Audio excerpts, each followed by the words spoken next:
Pacifica per il villaggio degli Elfi, però siamo qui anche per un'altra bellissima iniziativa, la nostra bella fontana nuova, ricostruita dai nostri volontari, dai cittadini, da tante vite che si sono date da fare, ha già ricevuto un sacco di monetine.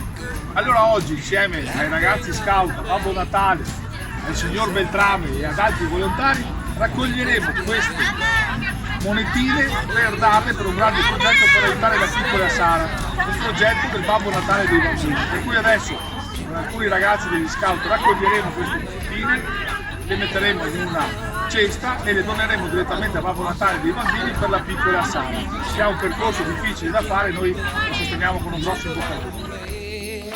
Oh, what fun it is to ride on a one-horse open sleigh.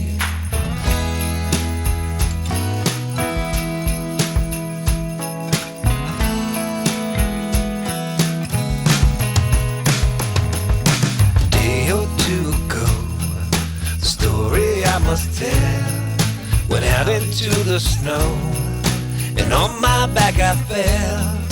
The gent was riding by in a one-horse open sleigh. He laughed as there I sprawling lie, but quickly drove away.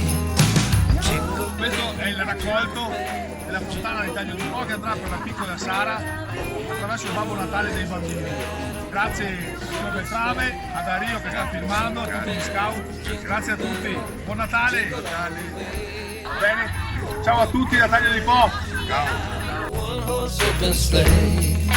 Oh, what fun it is to ride on a one-horse open sleigh.